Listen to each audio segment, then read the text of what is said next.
അപ്പോൾ ഒന്ന് തറവാട് വരെ പോയാലോ? തറവാട്ടിലേക്ക് പോകുന്നത് എന്തിനാണെന്നുള്ളത് ഞാൻ വഴിയെ പറയാം കേട്ടോ. അപ്പോൾ തറവാട് വീട് ഉണ്ടായിരുന്ന സ്ഥലമാണ് കേട്ടോ ഇത്. ആക്ച്വലി തറവാട് ഇപ്പം ഇല്ല, എല്ലാവരും സെപ്പറേറ്റ് ആയിട്ട് വീടൊക്കെ വെച്ച് മാറി. അപ്പോൾ ഇവിടെ ഒരുപാട് മരങ്ങളൊക്കെ ഉണ്ടായിരുന്നു കേട്ടോ പണ്ട്, കുറേ മാവും പ്ലാവും ഒക്കെ ഉണ്ടായിരുന്നു.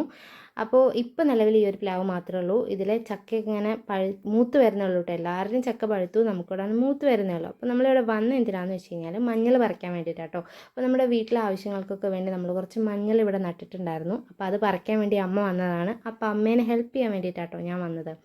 അപ്പോൾ ഈ ഒരു സ്ഥലത്ത് നിൽക്കുമ്പോൾ ഈ ഒരു സ്ഥലത്തിനോട് എനിക്ക് ഭയങ്കര അറ്റാച്ച്മെൻ്റ് ഉണ്ട്. കാരണം ജനിച്ച് വളർന്ന സ്ഥലമാണല്ലോ. അപ്പോൾ ഈ ജനിച്ച് വളർന്ന സ്ഥലത്തിനോട് എല്ലാവർക്കും ഭയങ്കര അറ്റാച്ച്മെൻ്റ് ആണ്. എനിക്കും അതുപോലെ ഒരു അറ്റാച്ച്മെൻ്റ് ഉണ്ട് കേട്ടോ.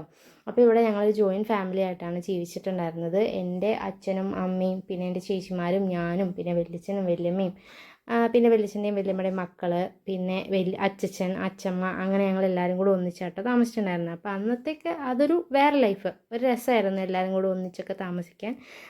അങ്ങനെ നമ്മളിപ്പോൾ മഞ്ഞൾ പറിക്കാനല്ലേ വന്നത്. അപ്പം മഞ്ഞളൊക്കെ പറിച്ചെടുത്തു, കഴുകി വേവിച്ച് മുറിച്ച് ഉണക്കുക കേട്ടോ ചെയ്യേണ്ടത്. അപ്പോൾ അതൊക്കെ ഞാൻ കൃത്യമായിട്ട് വീഡിയോ എടുത്താണ്. ദൈവം സഹായിച്ച് ഒന്നും റെക്കോർഡായിട്ടില്ല. അപ്പോൾ അങ്ങനെ. അപ്പോൾ ഇന്ന് അത്രേ ഉള്ളൂ. അപ്പോൾ വീഡിയോ ഇഷ്ടപ്പെട്ട് കഴിഞ്ഞാൽ ലൈക്ക് ചെയ്യുക, ഷെയർ ചെയ്യുക, സബ്സ്ക്രൈബ് ചെയ്യുക.